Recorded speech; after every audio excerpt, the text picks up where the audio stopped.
Carl Sandburg.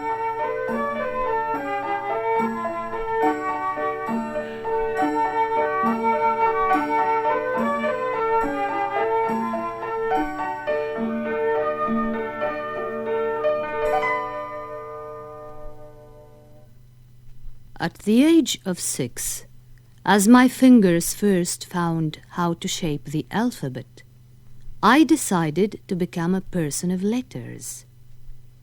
At the age of 10, I had scrawled letters on slates, on paper, on boxes and walls, and I formed an ambition to become a sign painter. At 20, I was already writing letters printed in the hometown paper. At 23, I edited a college paper, and across several years I wrote many old pieces, 2 slim books, not worth later attention. In a 6-year period came 4 books of poetry, having a variety of faults, no other person more keenly aware of their accomplishments and shortcomings than myself. At 50, I had published a 2-volume biography and the American Song Bag, and there was puzzlement as to whether I was a poet, a biographer, a wandering troubadour with a guitar, a Midwest Hans Christian Andersen, or a historian of current events.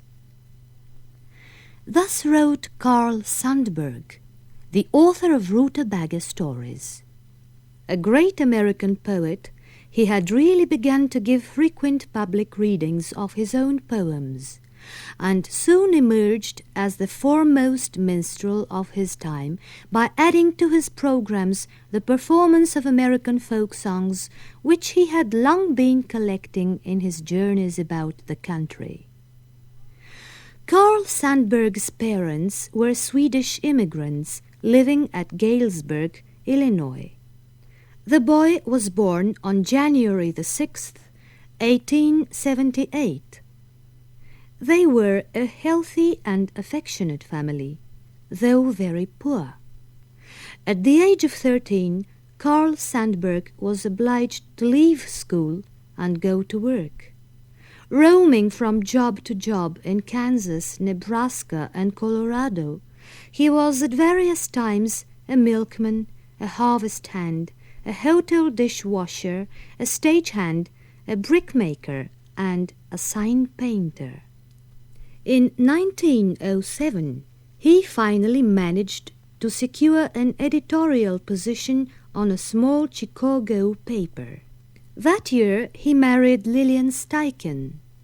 They had 3 girls, Helga, Janet, and Margaret, for whom he wrote his noteworthy stories. Crammed with strange and amusing adventures, containing the bright parade of characters like Gimme the Axe and Ask Me No Questions, Blixie Bimber and Rags Habakkuk, the pigs wearing bibs and hot balloons. These stories teach all kids how to be good and kind, eager to learn and diligent. They tell them to believe the incredible world of the marvelous fables. Rutabaga Stories were later followed by other books for children, Rutabaga Pigeons, Potato Face, and Early Moon.